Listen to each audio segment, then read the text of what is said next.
to be obedient, and little children in their turn ask for the moon. We need only reflect that this obedience which we treat so lightly occurs later as a natural tendency in older children, and then as an instinct in the adult to realize that it springs spontaneously into being, and that it is one of the strongest instincts of humanity.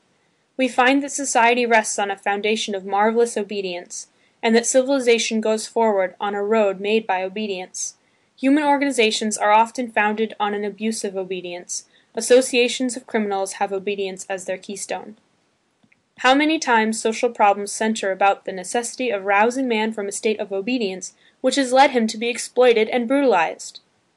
Obedience naturally is sacrifice. We are so accustomed to an infinity of obedience in the world, to a condition of self-sacrifice, to a readiness for renunciation, that we call matrimony the blessed condition, although it is made up of obedience and self-sacrifice.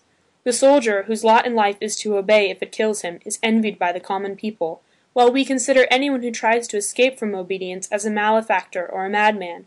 Besides, how many people have had the deeply spiritual experience of an ardent desire to obey something or some person leading them along the path of life?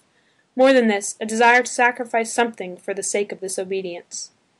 It is therefore entirely natural that, loving the child, we should point out to him that obedience is the law of life, and there is nothing surprising in the anxiety felt by nearly everyone who is confronted with the characteristic disobedience of little children. But obedience can only be reached through a complex formation of the psychic personality. To obey, it is necessary not only to wish to obey, but also to know how to. Since when a command to do a certain thing is given, we presuppose a corresponding active or inhibitive power of the child, it is plain that obedience must follow the formation of the will and the mind. To prepare in detail this formation by means of detached exercises is therefore indirectly to urge the child towards obedience.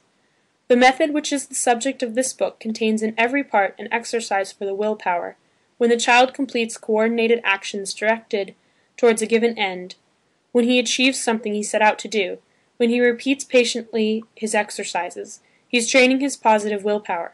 Similarly, in a very complicated series of exercises, he is establishing through activity his powers of inhibition. For instance, in the lesson of silence, which calls for a long continued inhibition of many actions, while the child is waiting to be called, and later for a rigorous self-control when he is called, and would like to answer joyously and run to his teacher, but instead is perfectly silent, moves very carefully, taking the greatest pains not to knock against chair or table or to make a noise. Other inhibited exercises are the arithmetical ones, when the child, having drawn a number by lot, must take from the great mass of objects before him, apparently entirely at his disposition, only the quantity corresponding to the number in his hand, whereas, as experience has proved, he would like to take the greatest number possible. Furthermore, if he chances to draw the 0, he sits patiently with empty hands. Still, another training for the inhibitive will power is in the lesson of 0, when the child, called upon to come up 0 times and give 0 kisses, stands quiet, conquering with a visible effort the instinct which would lead him to obey the call.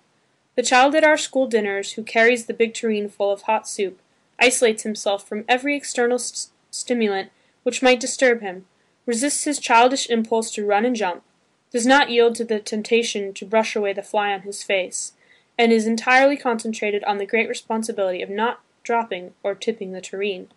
A little thing of 4 1/2, every time he set the tureen down at a table so that the little guests might help themselves, gave a hop and a skip, then took up the tureen again to carry it to another table, repressing himself to a sober walk.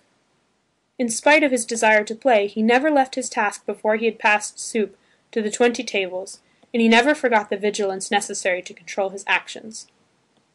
Will power, like all other activities, is invigorated and developed through methodical exercises, and all our exercises for will power are also mental and practical. To the casual onlooker, the child seems to be learning exactitude and grace of action, to be refining his senses, to be learning how to become his own master, how to be a man of prompt and resolute will. We often hear it said that a child's will should be broken, that the best education for the will of the child is to learn to give it up to the will of adults. Leaving out of the question the injustice which is at the root of every act of tyranny, this idea is irrational, because the child cannot give up what he does not possess. We prevent him in this way from forming his own will power, and we commit the greatest and most blameworthy mistake. He never has time or opportunity to test himself, to estimate his own force and his own limitations, because he is always interrupted and subjected to our tyranny, and languishes in injustice because he is always being bitterly reproached for not having what adults are perpetually destroying. There springs up as a consequence of this childish timidity, which is a moral malady acquired by a will which could not develop, and with which the usual calumny which with the tyrant, consciously or not, covers up his own mistakes, we consider as an inherent trait of childhood. The children in our schools are never timid. One of their most fascinating qualities is the frankness with which they treat people, with which they go on working in the presence of others, and showing their work frankly, calling for sympathy. That moral monstrosity, a repressed and timid child, who is at his ease nowhere except alone with his playmates or with street urchins, because his will-power was allowed to grow only in the shade, disappears in our schools. He presents an example of thoughtless barbarism, which resembles the artificial compression of the bodies of those children intended for court dwarfs, museum monstrosities, or buffoons. Yet this is the treatment under which nearly all of the children of our time are growing up spiritually. As a matter of fact, in all the pedagogical congresses, one hears that the great peril of our time is the lack of individual character in the scholars. Yet these alarmists do not point out that this condition is due to the way in which education is managed, to scholarly slavery, which has for its specialty the repression of will-power and of force of character. The remedy is to enfranchise human development. Besides the exercises it offers for developing will-power, the other factor in obedience is the capacity to perform the act it becomes necessary to obey. One of the most interesting observations made by my pupil, Anna Maccheroni, at first in the school in Milan, and then in the Via Giusti in Rome, relates to the connection between obedience in a child and his knowing how. Obedience appears in the child as a latent instinct as soon as his personality begins to take form. For instance, a child begins to try a certain exercise, and suddenly some time he goes through it perfectly. He's delighted, stares at it, and wishes to do it over again, but for some time the exercise is not a success. Then comes a time when he can do it nearly every time he tries, voluntarily, but makes mistakes if someone else asks him to do it. The external command does not as yet produce the voluntary act. When, however, the exercise always succeeds with absolute certainty, then an order from someone else brings about on the child's part orderly, adequate action. That is, the child is able each time to execute the command received. That these facts, with variations in individual cases, are laws of psychical development, is apparent from everyone's experience with children in school, or at home. One often hears a child say, "I did do such and such a thing, but now I can't," and a teacher disappointed by the incompetence of a pupil will say, "Yet that child was doing it all right, and now he can't."